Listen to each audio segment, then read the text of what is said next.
my years of doing this, children are placed with abusers. Okay. And mostly it's been protective mothers, but protective moms and dads don't have access to their children because I feel like as soon as the court hears that there's abuse with evidence, because I remember I do this all over the country, so I clearly see the evidence, they go to the abuser. Okay. Right. The children are sent to the abuser. Why? Because the good parent's going to keep fighting and they know that that's the moneymaker. Okay. Yep. With saying that, my bill is very balanced scales. My bill protects, how do I explain it? Because you're asking where they're custodial interference. There's custodial interference because a parent is protecting their child from abuse and the court is ordering the child into the abuser's care. Right. And the most horrible things are happening to children. So there has to be a balance to that. It can't just be restrictive to, okay, custodial interference, let's put that mom in jail and put that dad in jail for protecting. We got to be very careful with how we word things and remember, we're stripping the power from these people.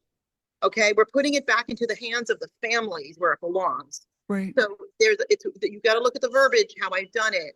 It will give you peace and it will give you vindication that what's happened to families that didn't deserve this, it doesn't happen. And how I handled that also was that false allegations, if they're false, you'll think twice before alleging something because you could go to jail for it. Your attorney must say to you, are you sure you want me to present this? Because you can go to jail for this.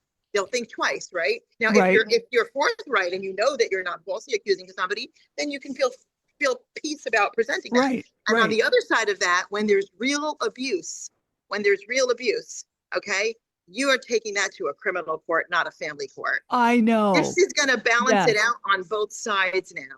It's going to stop the false allegations and it's going to criminalize the real abuse. And you're going to stop placing children with these abusers because what I've seen is unbelievable. The amount of children that are being M'd and SUS and I won't even say, and all the other things that are happening and regressing. And, the protective parent is being supervised and they're watching their child deteriorate in front of their eyes. Yes. And they can't do anything about it, but they're still blaming that parent for whatever they're blaming and calling it alienation and calling it names that it's absolutely not. They're protecting their child. And they're not allowed to do that anymore. And this is dangerous to our country. So there's that. And then the part of the question that you asked me about enacting,